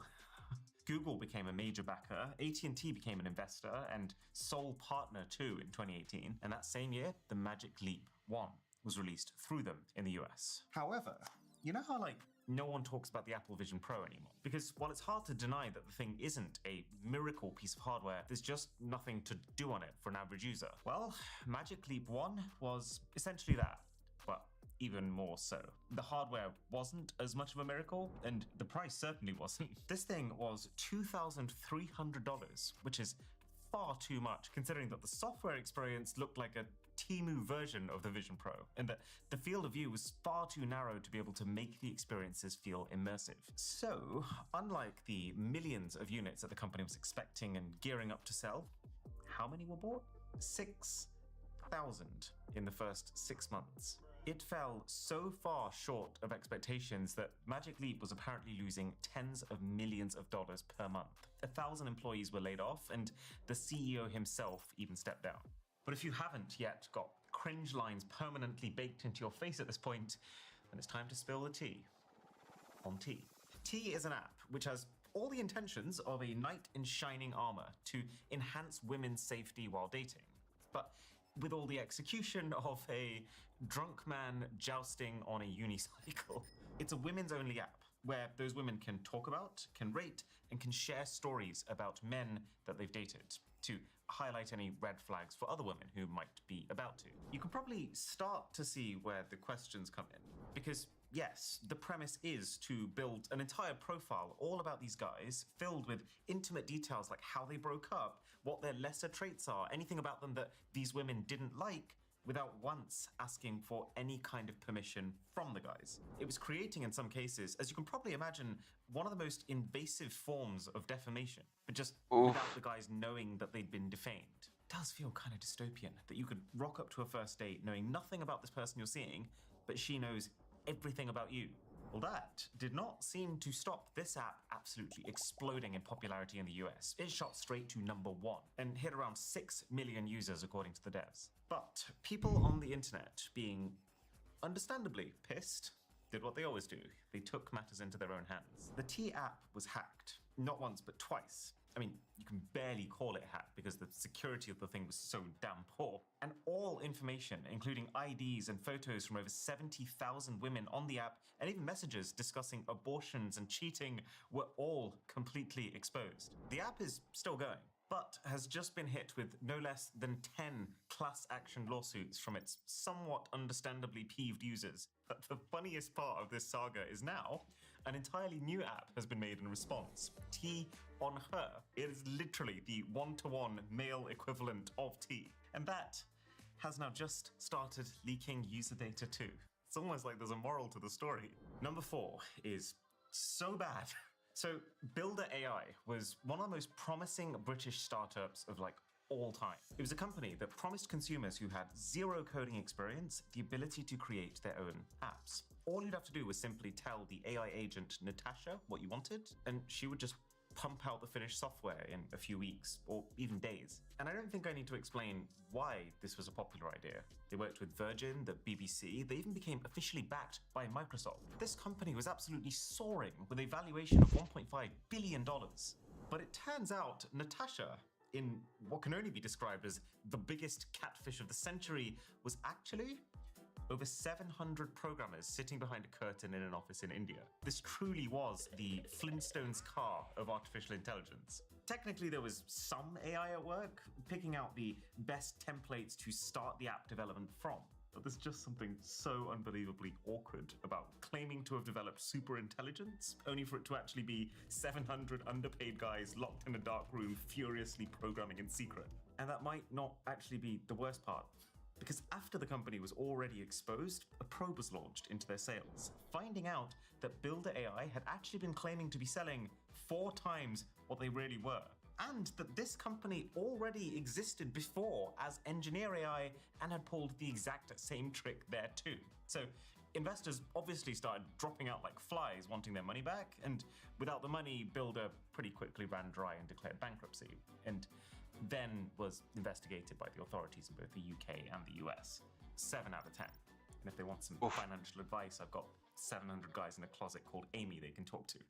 How's this for cringe? A device originally intended for child tracking that then pivoted to becoming a games console when the company realized that no one wanted a child tracker, whose best-selling game ended up being Sticky Balls. This is the Gizmondo, and it's honestly one of the most legendary cock-ups of all time. So the year was 2005, the year of the Titan Nintendo DS, but Swedish company Tiger Telematics thought that they could do better. God, it still looks like a child tracker.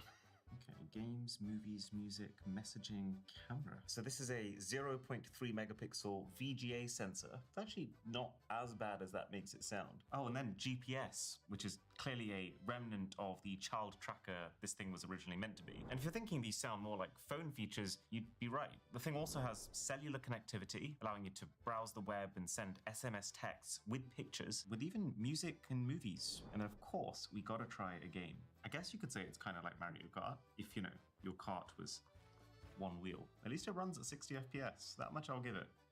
How many games? 8 in total, which is already red flag number one, considering the thing was $230. And that $230, by the way, was for the ad-supported tier of this console, which meant that companies were able to use your location, thanks to the GPS chip inside, and then target ads to you as you walked near their stores. And so if you then didn't want these companies invasively stalking your children, the thing was $400. Pony up, Have to Mum. go lurk. And the marketing was absolutely ridiculous. Millions were spent on stunts like that. Celebrity party heading of off London's soon, top Oregon hotels. anyway, And so then thanks for Gizmondo's stopping CEO, by. Stefan Eriksson, even taking part in the famous 24 Hours of Le Mans race. Were they expecting either of these to be resonating with children? Just to make things worse, they then delayed the US release and announced a widescreen version of the thing before that release, which, I mean, what a fantastic way to make everyone that's already pre-ordered your normal console hate you. But here is where it just gets comical. Reports then started coming out in Swedish newspapers that Stefan Eriksson used to be the leader of a Swedish mafia group. Whoa, whoa, whoa, whoa, whoa, whoa, whoa, whoa, whoa. Making the whole Le Mans race thing a relatively normal part of his personality by comparison. You know, we'd like to give some video game CEOs silly nicknames and imagine they're kind of mythological figures, like Reggie, the Reginator Fils-Ami. But this is real. Eriksson was literally known as Fat Steve and the banker in the criminal underworld. You can't make this stuff up. He actually served time in prison for car thefts and cocaine and arms deals, which is probably enough for anyone to rethink the GPS tracking ad-supported tier of the console. And it starts to make sense why the Nintendo DS sold 150 million units, Sony's PSP sold 80 million units, and this sold just 25,000, which put the company near $400 million in debt. Gizmondo Europe was liquidated in 2006, and almost like a final kill from the grave. Kommer du ihåg en snubbe som typ delade en Ferrari på mitten på motorvägen i USA och sen att laban från Alfons Åberg hade kört? I think we have a pretty good idea where it went. 8 out of 10. Ja. And speaking of organized crime, this one's actually kind of exciting because you may remember me doing an unboxing for this little guy about 5 years ago, the Escobar Fold 2. And then not too long after, the Escobar Gold 11 Pro. Essentially, Escobar Inc., the company responsible for managing the money of notorious drug lord Pablo Escobar, started selling these strange gold-covered phones at ridiculously low prices. The Fold 2 that I was sent cost $399, like a literal fraction of the asking price for any self-respecting foldable device at the time. And they were making some wild claims, like the fact that the phone was indestructible and that they were better than Samsung and that they were intending to sue Apple for cheating people by selling worthless phones, only for the Escobar devices to arrive in reviewers' hands and for us to realize that in fact, of course, these were just Samsung phones with stickers on them and iPhones with a gold-colored backplate. But it gets a whole lot more devious because the reviewers are the only ones who received anything. All they sent to the other customers was a couple of bits of paper, intended solely to establish a mailing record, so that if anyone replied for a refund, they could tell the payment processors that the product had arrived and kept the money, which is just absolutely cartoonish, mustache-twirling villainy. Anyway, the reason that we're talking about this now is the guy behind the entire operation, Olof Gustafsson, has now been caught and has been charged with, get this, 1 count of conspiracy to commit wire fraud and mail fraud, 9 counts of wire fraud, 3 counts of mail fraud, 1 count of conspiracy to engage in money laundering, 41 counts of actually engaging in money laundering, 35 counts of international money laundering, and 25 counts of engaging in monetary transactions in property derived from specified unlawful activity. That has got to be one of the worst rap sheets in history. 9 out of 10. And because of it, he now faces up to 20 years in federal prison for each fraud charge and up to 10 years for each laundering count. And so, even though he hasn't pleaded guilty to everything, Ja, jag tänker att vi svenskar är bra på att fucka upp när det gäller teknik uppenbarligen. Him, he will probably try to pay with strips of kitchen roll with dollar stickers on either side. It's not very often that we have R&B singers appearing on this series. But then again, it's not very often that you get R&B singers trying to build a city. Yes, we're talking about Akon, who in 2018 announced that he wanted to build a real-life Wakanda in Senegal, Africa. A hyper-futuristic city based on modern technologies. Sounds pretty cool, right? And credit where credit's due, these plans do look like something straight out of a movie. If only in a completely ludicrous, imaginary SpaceX Mars colony kind of way. But still, it was meant to be self-powered and environmentally friendly. It would have luxury condos, a beachfront resort, office parks, a university, and a hospital, which he wanted to all be an hour flight, maybe 2, from anywhere in Africa. Which you'll know is quite the claim, if you've at all tried navigating the continent recently. But there was reason to take him seriously. Akon has delivered before. Like a few years prior, he did this whole Akon Lighting Africa campaign, installing streetlights and household solar systems and actually reaching 28.8 million people, which is probably why when it came to talking about Akon City, he managed to accrue astounding levels of funding. They got to a point where they had $4 billion worth of investors' money to play with. But this is Akon City. The skeleton of the visitor center is the entirety of what has been built 8 years after that announcement. Because the modern technologies that this city was supposed to be based on were the blockchain and Akon's own cryptocurrency. Close your ears. Acoin. It didn't help that the buildings he wanted to make were very difficult to construct. The fact that they had so much Ska vi investera i Acoin? which would effectively turn them into greenhouses in the Senegalese sun. And that even if they got around all of that, just the fact that they looked like, well, human parts. But I would say the crux of it was Acoin absolutely collapsing. It lost 99% of its value. Because why wouldn't it? It didn't even mean anything. So, like, what better way to kill a new economy before it's even started than for its currency to become worthless? It got to the point where the Senegalese government themselves had to step in and scrap the project entirely. Leaving behind just a single half-built hut, a dead crypto coin, and men om jag köper 1 miljon. 9 out of 10. What if there was a way to know something was a risky endeavor before taking it on? What if there was an AI-powered scam defense om jag köper 1 miljon coins för whatever priset är på A-coin nu. Sen köper du 1 miljon coins. Sen köper du 1 miljon coins efter mig. Och när priset går upp sen, då säljer vi 2 miljoner coins till någon annan. Copilot is the one making sure that it's not someone actually trying to steal your details. Someone calls from Microsoft support and asks to remotely take control of your PC. Copilot's there. It's making sure that they should be doing that. It's even got features like scam outbreak alerts. So if a new congratulations you've won an iPad wave is hitting your area, Bitdefender can tell you grandma accepts. Vänta. Special link below, you can get 90 days of Coinbase. Ska se om... Men låt mig... Alltså, men fuck. Jag vill bara se... A-coin price. Här. 0,003. 24. 24 volume. $215. Jag menar, de har ändå... Alltså, det har ändå handlats $215. All time high 0,58. Alltså 24-hour volume. Du ser ju cycle high har ju legat på 0,0080. Denna cykel liksom. Det är för att omsättningen på Akon är 0. Det är för att vara så allvarlig. Ja. Det är så man ska vara allvarlig när det gäller sånt här. Men ändå. Alltså de har ändå sålt 250. Alltså det är ändå handlat $215 i A-coin de senaste 24 timmarna. Det finns 450 miljoner. Max supply.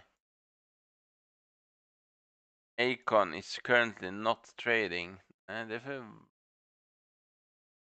mer än jag trodde. Ja, det är ändå... Ja. Så det är betydligt mer än vad man tänkte.